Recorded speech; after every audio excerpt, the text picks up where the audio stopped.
ഹരേ കൃഷ്ണ. ജയ ശ്രീ രാധേ.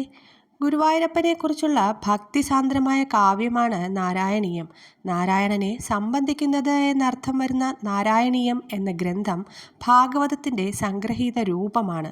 നാരായണീയത്തെയും അതിൻ്റെ ഉപജ്ഞാതാവായ മേൽപ്പത്തൂർ നാരായണ ഭട്ടതിരിയെയും ആദരിക്കുവാൻ എല്ലാ വർഷവും വൃശ്ചികം 28 നാരായണീയ ദിനമായി ആചരിച്ചു പോരുന്നു. ഈ വർഷം 2025 ഡിസംബർ 14 അതായത് കഴിഞ്ഞ ഞായറാഴ്ചയായിരുന്നു നാരായണീയ ദിനമായി ആചരിച്ചിരുന്നത്. നാരായണീയം നിത്യപാരായണത്തിലൂടെ രോഗങ്ങളും കടബാധ്യതകളും നീങ്ങി ശ്രീ ഗുരുവായൂരപ്പൻ്റെ പ്രീതിക്ക് കാരണമാകുമെന്നാണ് വിശ്വാസം. കൂടാതെ നാരായണീയ ദിനത്തിൽ സമ്പൂർണ്ണ നാരായണീയ പാരായണം അത്യുത്തമമത്രേ. നാരായണത്തിൻ്റെ ഉത്ഭവ കഥ എന്തെന്ന് നമുക്ക് നോക്കിയാലോ. ഒരിക്കൽ മേൽപ്പത്തൂർ നാരായണ ഭട്ടതിരിപ്പാടിൻ്റെ വ്യാകരണ ഗുരുവായ അച്യുത പിഷാരടി പക്ഷപാതം പിടിപെട്ട് കിടപ്പിലായി. അദ്ദേഹത്തിൻ്റെ യാതന കാണുവാൻ കഴിയാതെ ഗുരുദക്ഷിണയായി തൻ്റെ യോഗശക്തിയാൽ ഭട്ടതിരി വാതരോഗത്തെ തൻ്റെ ശരീരത്തിലാക്കി ഗുരുവിൻ്റെ കഷ്ടത അകറ്റുകയും ചെയ്തു. പിന്നീട് ഭട്ടതിരി രോഗശാന്തിക്ക് ഉപായമന്വേഷിച്ച് അദ്ദേഹത്തിൻ്റെ തന്നെ ഒരു ശിഷ്യനെ സംസ്കൃത പണ്ഡിതനും മലയാള ഭാഷാ പിതാവുമായിരുന്ന എഴുത്തച്ഛൻ്റെ പക്കലേക്ക് അയച്ചിരുന്നു. അദ്ദേഹം മീൻ തൊട്ട് കൂട്ടുവാൻ ഉപദേശിക്കുകയും ചെയ്തു.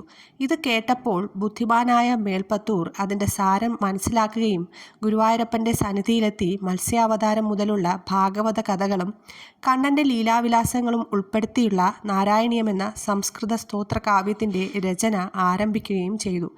14,000 ശ്ലോകങ്ങളുള്ള ഭാഗവത പുരാണത്തെ അതിൻ്റെ സാരം ഒട്ടും നഷ്ടപ്പെടുത്താതെ തന്നെ 1034 ശ്ലോകങ്ങളാക്കി ശ്രീ ഗുരുവായൂരപ്പന് സമർപ്പിക്കുകയും ചെയ്തു. ഭട്ടതിരിപ്പാടിൻ്റെ 27ാം വയസ്സിലാണ് ഇത് രചിച്ചത്. 100 ദശകങ്ങളിലായി 100 ദിവസം കൊണ്ടാണ് ഇത് എഴുതി തീർത്തത്.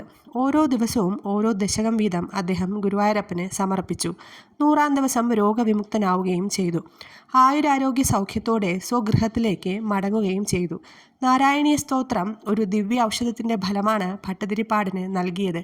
ഭക്തിമാർഗമായിരുന്നു ഭട്ടതിരിയുടേത്. അത് നാരായണത്തിലുടനീളം തെളിഞ്ഞു നിൽക്കുകയും ചെയ്യുന്നുണ്ട്.